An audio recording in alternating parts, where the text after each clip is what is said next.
Miriam Masani, how do you do? As you know, I did a popular series of shorts on the most normalized rude question, which is asking people what you do for a living. Coincidentally, probably it's a coincidence and maybe not, Anna Bey made a video based on my shorts and did not credit me. Maybe it was a coincidence, or maybe, as Super Jacob said, she does tend to lift other people's content, and especially Kristen Kerrison. Maybe it's an honest mistake after all, but we will review her video. She says if someone asks you, what do you do for a living? You respond to saying what industry you work in. No, that does not work. It simply invites people to peck further. Before I go and tell you what you should respond, as you have seen in my videos and my shorts,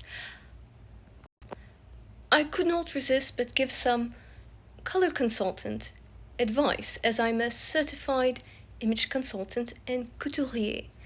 Anna Bey, in that clip, has this chartreuse that does not look elegant, okay? So what are elegant colors? Those are colors, whether it's a bright color or neutral, that you wear and doesn't wear you. With couture color analysis that I do, going color by color, not every color in your season will be elegant, because especially if you're blonde or a redhead, you know there are some yellows blondes cannot wear that depend on person to person, and there are some reds and pinks redheads cannot wear depending on the unique hair color. So Anna Bey is low contrast, and therefore having a very bright yellow fights with her hair color and puts her in the background and makes her look washed out.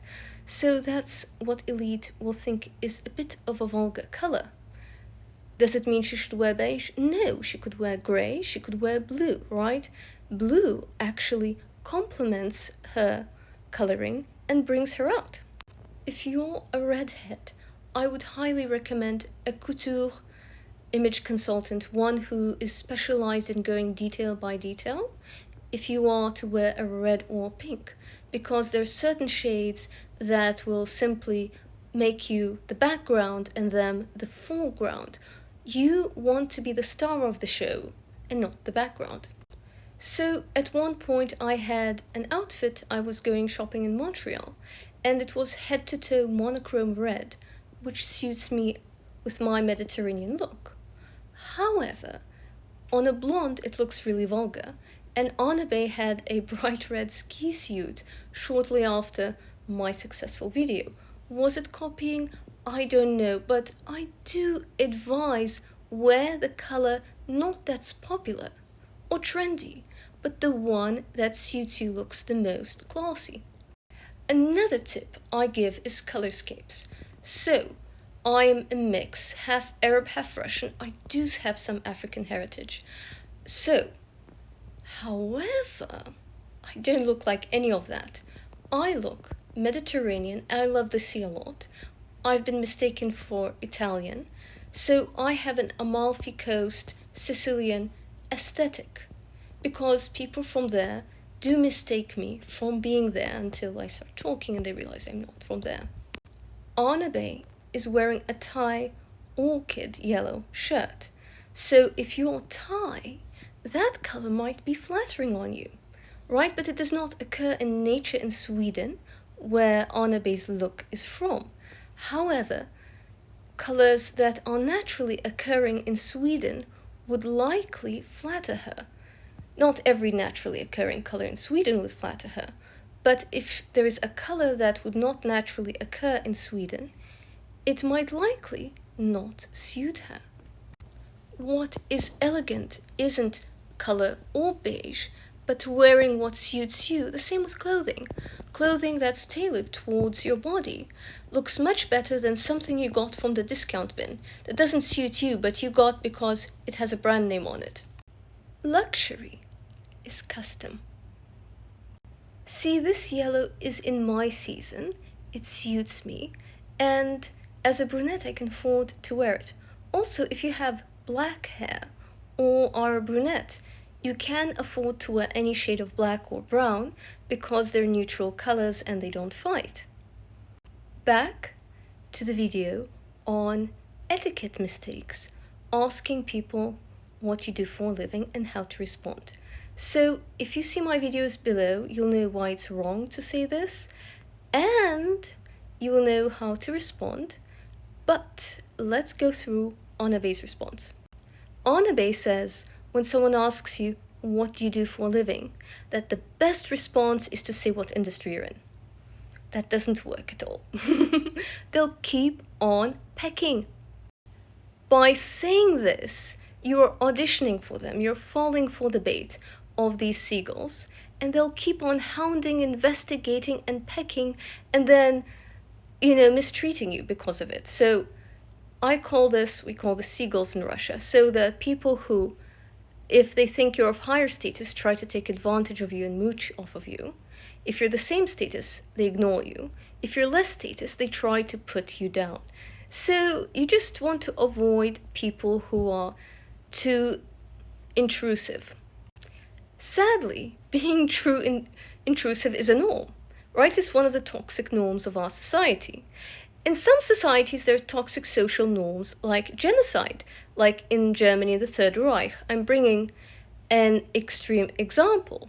Just because there is a social norm, you don't have to follow it if it's toxic. Now, how do we respond if someone asks us what you do for a living? Especially if they mean well and they're just following a toxic social norm because they don't know better.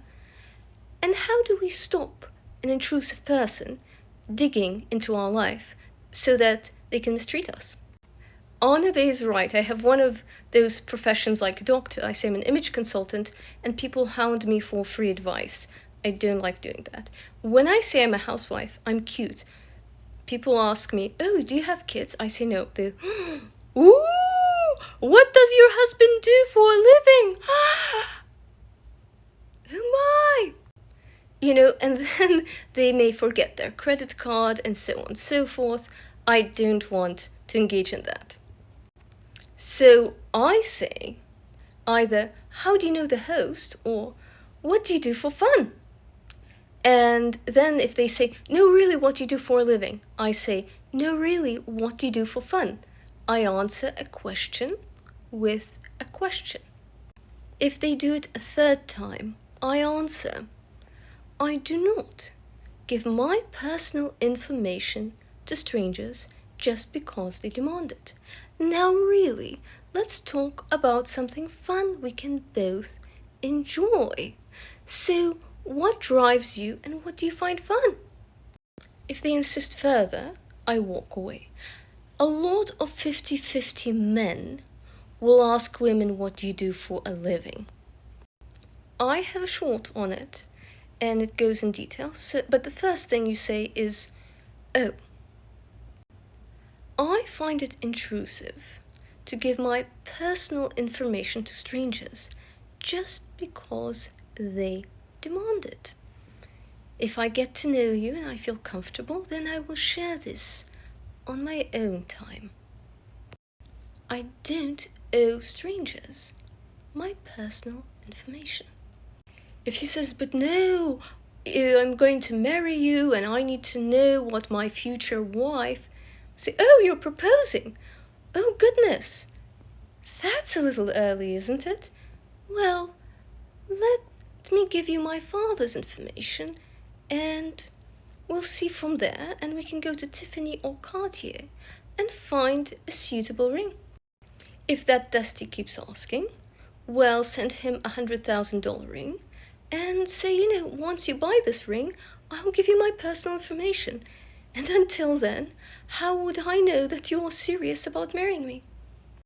Questions about money usually keeps bill-splitting Dusties quiet. You don't owe anyone your personal information. Please like, subscribe, and share, and have a lovely day. Thank you.